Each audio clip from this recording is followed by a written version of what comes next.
Welcome to another episode of the MMA Lockcast. I'm your host, Manpreet, aka MMA Lock of the Night, your boy on social media at MMALOTN, and the architect behind the MMA Fight Archive, where we've just surpassed 4,400 fighter profiles for you guys to browse through and research all these upcoming MMA events.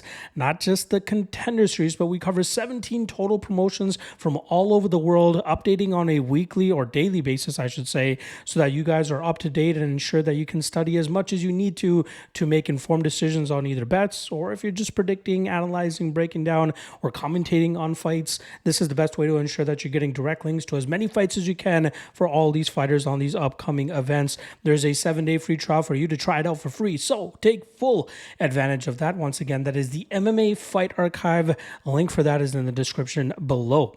All right. First off, I want to give a quick and big shout out to all the new followers and subscribers we've been getting over the last couple of weeks, as we've been absolutely killing the Contender series. A couple good underdog spots that we've been able to hit and recognize and allow you guys to take advantage of that as well. And yeah, just very happy about the results from the Contender series as of late. The UFC this weekend, not the greatest look on the UFC Paris card. I thought Joe Anderson Brito should have gotten that decision. That would have helped stint the bleeding a little bit, but I was a little bit too confident on the Matt Frevola side, but I'll recap that all on the MMA Logcast tomorrow. You guys are here for the Contender series, so I'm hoping that my hot hand on Tuesday nights will transfer to this weekend's UFC 307 card to get me back on track with the big promotion. All right. Just a quick reminder, there is also ACA 180 going down on Friday. They have a total of 26 fights on their card, so I'll be starting to break down that probably on Wednesday, and I'll only be doing it in written form. So if you want access to that as an appetizer to the UFC 307 card, you can find that on the MMALOTN Patreon page. Link for that is in the description below. All right. 5 fights for week 8 of the Contender series, a couple standout prospects and a couple close fights. Let's see if we can at least recognize some solid spots that we could possibly take advantage of. I'll say right off the bat, not as captivating as past Contender cards. So the action on this card might be a little bit slower or lower than I've had in the past. So keep that in mind. All right. Let's not waste any more time. Let's get right into it. 5 fights up, like I said. First one up is going to be Jacoby Smith coming in at -600, going up against Christian Savoie, coming in at +425. Now, I'll start off on the Jacoby Smith side of things, who is a standout wrestler who originally started his MMA career up there in AKA in San Francisco, and has now moved down to Fortis MMA over the last couple of years, as we've seen a large exodus of actual wrestlers from AKA moving down to Fortis MMA in Dallas, and it seems like they all made the decision together to go there, and I believe it's because Cormier has more so started leaning on his wrestling academy more than actually being at AKA, and obviously Fortis MMA is starting to become a hotbed of MMA talent. Jacoby Smith, his last 2 fights only lasted 61 seconds and 18 seconds, showcasing that he is just not a wrestler. And he obviously showcased that through his first 3 or 4 professional fights as well, where he made short work of his opponents, putting them out with the big power and explosiveness that he comes to bring to the table. But luckily, we have seen him go to the distance twice, and it showcases that he has good cardio and an ability to dictate the pace, which allows him to fight at the style and speed that he wants, so he doesn't blow his gas tank going into the third and final round. He's always dangerous with the power, speed, and explosiveness, but also the wrestling in his back pocket, because he can change levels at the snap of a finger, and from there you end up finding yourself on your back. He's very strong in those positions. He's very strong in the clinch position as well, and I think he has some solid skills, and he's UFC ready at this point in time. I think he will eventually run into some issues in the UFC, but from what I've seen thus far, seeing him go to the distance, seeing him beat the guys that he's beaten thus far, he looks like a solid prospect to me that should be taking his time on the UFC scene to try to make a name for himself. His opponent this weekend is a Canadian prospect, Christian Savoie, who came up short against Basil Hafez back in late 2020. And after that, he took about 2.5 years away from action, returned to a draw in a fight that I thought he actually ended up losing. He did have a good start to that matchup, hurting his opponent very badly, but then ended up getting grinded out over the next 2 rounds and somehow still came away with a draw. And then he followed that up with 2 straight knockouts over very low-level opponents, where he was able to knock them out pretty quickly. He is a power puncher. he has some BJJ up his sleeve, but nothing too notable, nothing that's like, that you have to worry too much about, especially going up against a strong wrestler like Jacoby Smith. To me, this seems more of a layup, or at least a setup spot for Jacoby Smith to at least have an emphatic performance and eventually get to the UFC. Minus 600 is kind of a little bit wide to be overly confident in terms of throwing into all your parlays. He should win this fight. I think he does it inside the distance as well. But again, just as we saw with Bailey Schoenfelder on last week's season, these are some spots that should be layups for some of these guys, but you have to also take into consideration the odds in which that you're going to be betting or parlaying these guys. Again, minus 500 to minus 700 is somewhere where I usually feel comfortable taking the chalk on certain guys. This matchup, again, you could possibly, but I wouldn't put all my eggs in the Jacoby Smith basket. He should win this matchup. He should win inside the distance, and I think he ends up getting signed to the UFC here. Savoie by knockout, probably the best way to hedge this spot if you find yourself overexposed on Jacoby Smith. All right, next up, Taurus Finney coming in at minus 220, going up against Abdullah Er-Ramy, coming in at plus 180. Finney, third time's a charm, hopefully for him, as he did pick up a win a couple of weeks back against Carl Roaston, I believe the kid's name was. Big guy, huge size advantage for Roaston that night, and we still saw some great work from Finney in terms of dealing with that size advantage, getting him to the ground and just grinding him out. Finney is an absolute mammoth, and I don't mean height-wise, I mean width-wise. At 185 pounds, this guy is an absolute monster in terms of how strong he is and how he can just ragdoll opponents wherever he wants in the cage. It's impressive to see him go 15 minutes if he needs to, obviously slowing down a tad, but not to the point that he's susceptible to getting finished by his opponents. I'm very impressed with his ability to improve his jiu-jitsu game, which opens up submission opportunities that he's been able to clamp onto, especially on his first Contender Series performance that he had last year against Yuri Panfarov. Finney, big power on the feet, obviously, but a lot of his game is done in the clinch and grappling realm, taking opponents to the ground and smashing them from that top position. He goes up against Abdullah Er-Ramy, who has a very weird circumstance, or at least journey to the UFC or through his MMA career over the last 2 years. I first came across him when he was on the, I believe, PFL Challenger Series. I could be wrong on that, or PFL Europe. Either way, he was competing for PFL, and he was a huge underdog to a fighter that I don't think he should have been a huge underdog to. And he did have some early scares there, but managed to eventually get back to his feet and eventually find a knockout victory to cash as a massive underdog. He's been out of action for a year and a half. He was supposed to fight Simeon Powell twice in the last year and a half, but I believe the first time he pulled out due to an injury. The second time in June, he pulled out due to a medical issue. And now here he is 4 months later getting his opportunity to get into the UFC. Big power puncher, crashes the pocket with a lot of power. No real technique, very bad takedown defense. Kind of have his guard pass pretty easily as well. But it's going to take a talented grappler to keep him on his back so that he can't work back to his feet and get back to his striking game. And I think that's what he's facing here in Finney.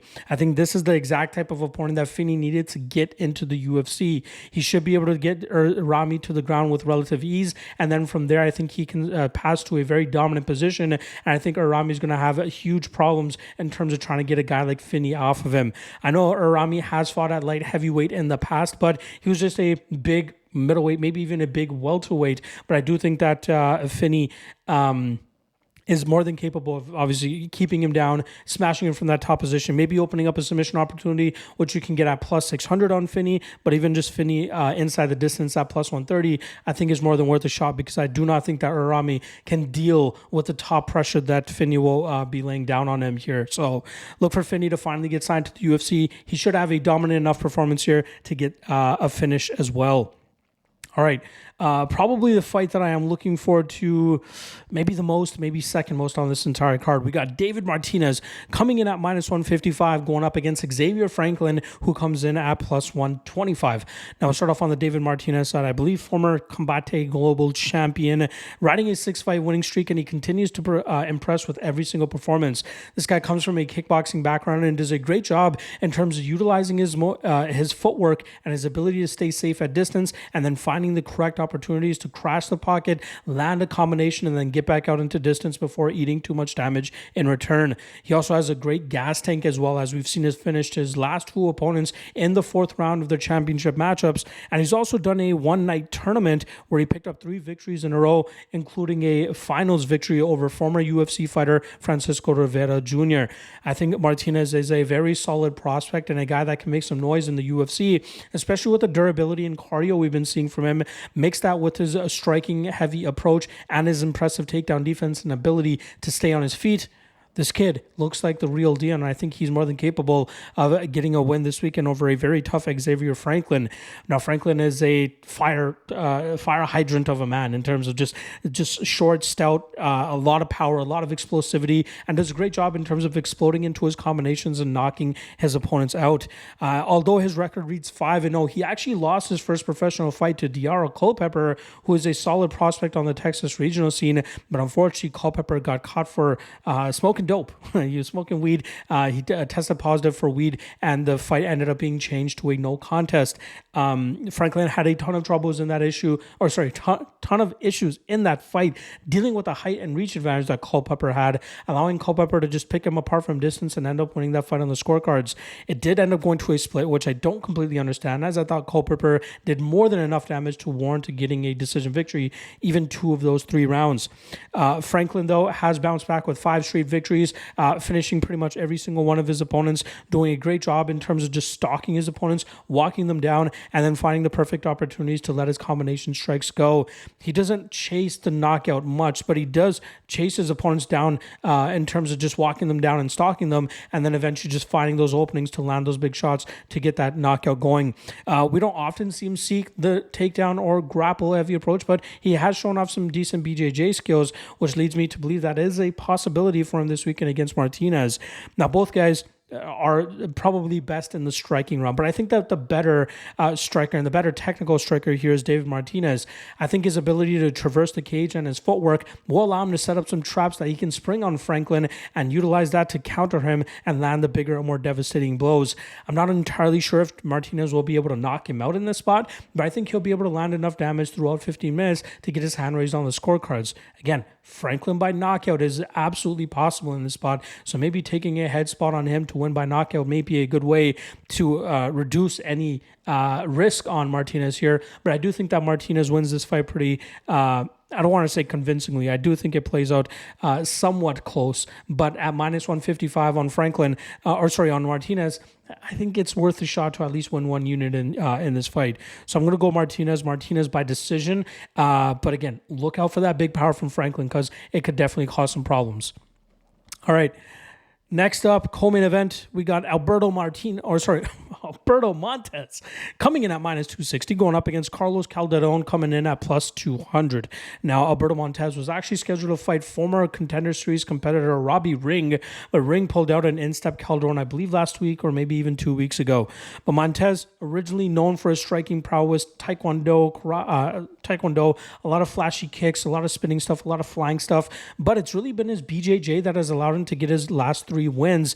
He has 3-1 over his last 4 fights. 3 of those wins coming by Anaconda or Darce choke, showcasing that he's very dangerous when he can get that front headlock position.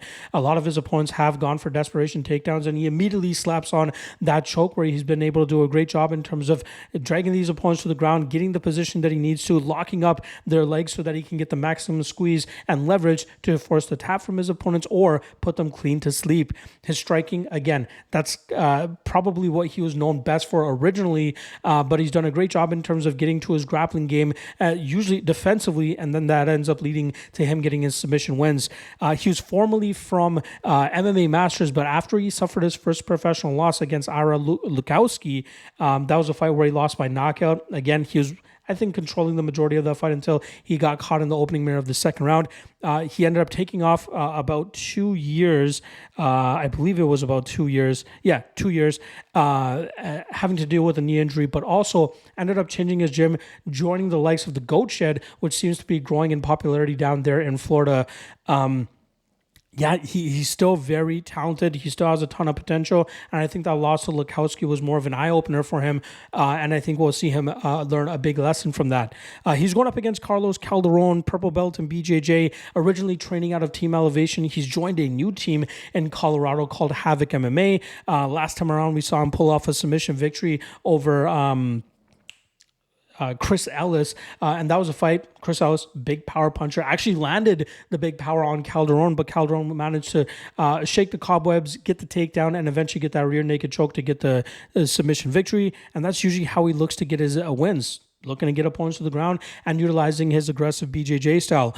He's aggressive on the feet, which often leaves him open to get countered by slicker strikers or more powerful strikers, just as we saw from Kurt Ellis. I believe it was Kurt Ellis was the guy's name.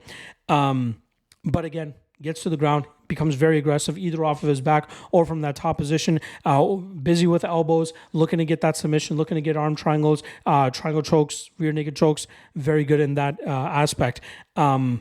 He looks to be promising. He looks to be dangerous. And in this matchup against Montes, what makes me queasy in terms of taking the chalk on Montes is the aggressiveness of Calderon. Like, he could take advantage of Montez's openings in the striking round, but vice versa, right? I think Montes is the slightly slicker striker, but that doesn't mean he doesn't leave openings himself where he could get caught and get finished. But I think that we'll see this primarily take place in the grappling realm. I think that we'll see Calderon look to get this to the ground. I think Montes, I believe he's a BJJ black belt, should be the slicker jiu-jitsu specialist. And I think from there, he could set up those chokes that he's been so good with. And Calderon has been caught in the past with a submission. And that's a possibility here for Montes. What I'm thinking of leaning on is actually the fight doesn't go to decision, which when I was studying it, they did not have a total for that yet. They did not have a line for the fight doesn't go to decision. The under 1.5 was at even odds, but I feel like this is a fight that could potentially leak into the late second round or early third round. So let's see what the fight doesn't go to decision is. Minus 350 on the fight doesn't go to decision. A little bit chalky for my liking, but I do expect this fight to finish inside the distance. I do think it's going to be Montes who ends up getting his hand raised here. Maybe taking a poke on Montes by submission could be a good way to go about it. But that chalk makes me just a tad bit queasy because of the aggressiveness of Calderon. So I'm going to go Montes inside the distance. Fight doesn't go to decision. If you're looking for a parlay piece, I think it ends up working out. But I'll go Montes and Montes inside the distance. All right, probably the most intriguing matchup on the card and perfectly placed in the main event. We got Nurgozhay going up against Bartos, and I practiced this. Szewczyk,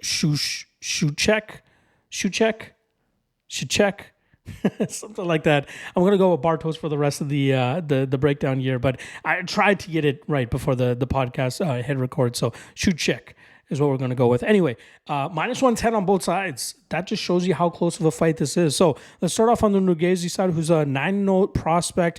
He's faced some very experienced opponents. His last 4 opponents combined for a 62-50-1 record, although the first of those 4 opponents had an 18-21 record. So probably not the greatest play. He did fight former UFC fighter and former PFL champion Emiliano Sordi, knocking him out in the first round of their matchup back in May, I believe that was. It's unfortunate that Nurgozhay has not been super active all recently. I think since August 2022, he's only had that one matchup against Sordi. He has solid striking, good calf kicker, sets up his takedowns well, and he does a great job in terms of just scrambling and making sure that he ends up getting dominant positions over his opponents. He's gone 15-25 minutes in the past, and he showcased solid cardio and durability throughout. And I just want to see him continue to improve his striking game, because that continues to be the key to him opening up the grappling realm, which is where he is most dominant with his approach. Training out of Kazakhstan, very good fighter all around. High-level prospect as well. And he's just 26 years old. He's going up against Bartosz Szewczyk, very solid fighter as well, 8-2-1 record, very fun striker. You often see Michal Szewczyk in his corner, and they kind of fight similarly, other than the fact that Szewczyk is just uber aggressive compared to Bartosz. I think Bartosz does a good job in terms of remaining disciplined, but also putting together a barrage of combinations to hurt his opponents and probably look for the finish. He's shown solid solid takedown defense, good ability to work back to his feet and put the pressure back onto his opponents with his striking and the damage that he can implement. And he has great knees up the middle as well, which he's been able to catch a couple of opponents. Nasty combinations, good enough gas tank. But my question becomes, both guys have question marks in terms of this likely being the best striker that Nurgozhay has faced, and this likely being the best grappler that Bartosz has faced. So I have to lean ever so slightly to the better grappler here in Nurgozhay, but not so much to the point that I'd actually bet him at this -110 line. It's a very close fight. It could absolutely go either way. It either goes DR being competitive in the striking realm and then eventually getting some takedowns and wearing Bartosz down, or Bartosz having the advantage in the striking round, maybe getting an early finish, but possibly stopping some takedowns, working back to his feet, and then getting back to the pressure and getting the better of the striking. Very, very close fight. I can see it. An argument for both sides here. My official prediction will be with the Kazakh fighter. I do think Nurgozhay eventually opens up those takedown opportunities, and I do think it's going to be a pressure and pace that Bartosz is not familiar with, not having dealt with somebody this skilled in all aspects of mixed martial arts. So I'm going to go DR Nurgozhay here by decision. But again, I think both these guys are more than deserving of being in the UFC. So hopefully it plays out where both guys end up getting signed here. But I'm going to go Nurgozhay and Nurgozhay by decision. All right. There you guys go. Week 8 of the Contender Series broken down for you guys. I'll be back tomorrow, probably tomorrow night, for the UFC 307 breakdowns. A huge card coming up this weekend, headlined by Alex Pereira going up against Khalil Roundtree in a light heavyweight title match. I believe we have the women's bantamweight title on the line in the co-main event between champion Raquel Pennington and former champion Juliana Pena. The return of Jose Aldo as he takes on dangerous striker Mario Bautista. Very, very fun UFC card this weekend. And again, 26 fights on the ACA 180 card on Friday morning. I'll have those broken down strictly on the Lock of the Night Patreon page. Otherwise, I'll see you guys tomorrow for the MMA Lock cast for UFC 307. Good luck on all your action, folks, and I'll see you guys then. Peace.